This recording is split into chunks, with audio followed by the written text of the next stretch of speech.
नमस्कार मित्रों, मैं भूपेंद्र सिंह, सहायक प्राचार्य हिंदी, अवध बिहारी संस्कृत महाविद्यालय, रहीमपुर, खगड़िया।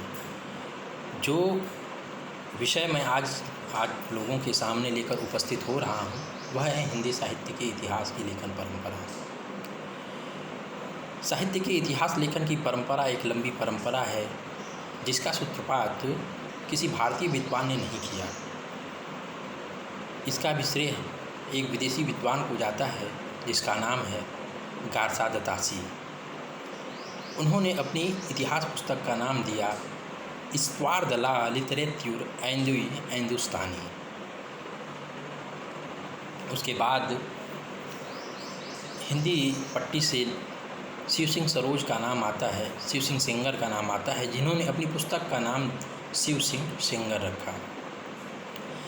उसके बाद नामकरण को लेकर कुछ सुचिंतित विचार विदेशी विद्वान गारसा दतासी अपनी इतिहास पुस्तक में देते हैं, जिसका नाम है the modern vernacular literature of northern Hindustan.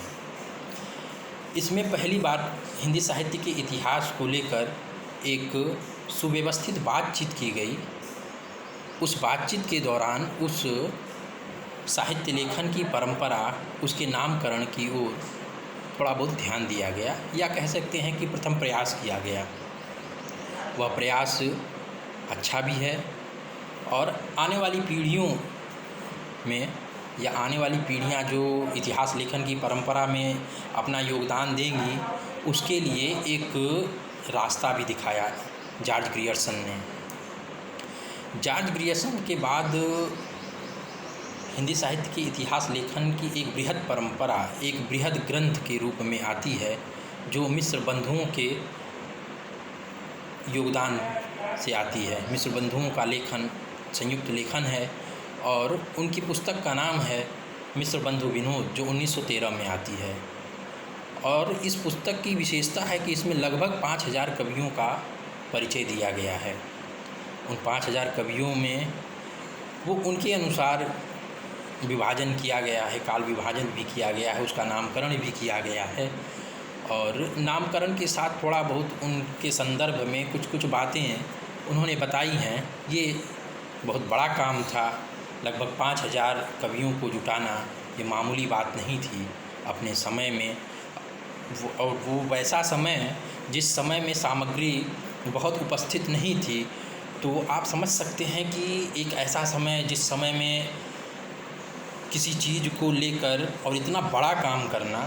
हालांकि आचार्य रामचंद्र शुक्ल उस साहित्य के इतिहास से संतुष्ट नहीं होते हैं और उसको भी वृत्त संग्रह की कैटेगरी में, सूची में रखते हैं, लेकिन फिर भी उनके लिए भी और आने वाले साहित्य के इतिहास लेखन की परंपरा से जो विद्वान जुड़ते हैं उनके लिए भी यह एक बहुत ही महत्वपूर्ण कार्य था। 5000 कवियों का परिचय देना मामूली बात नहीं थी।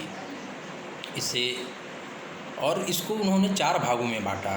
पहला 3 भाग 1913 में आता है और दूसरा और चौथा जो भाग है वो 1934 में प्रकाशित होता है। हिंदी साहित्य के इतिहास लेखन की परंपरा में सबसे सुचिंतित जो इतिहास लेखन किया वो आचार्य रामचंद्र शुक्ल ने किया। इसे हम तथ्यपरक वैज्ञानिकता के आधार पर लिखा गया साहित्य का इतिहास कह सकते हैं।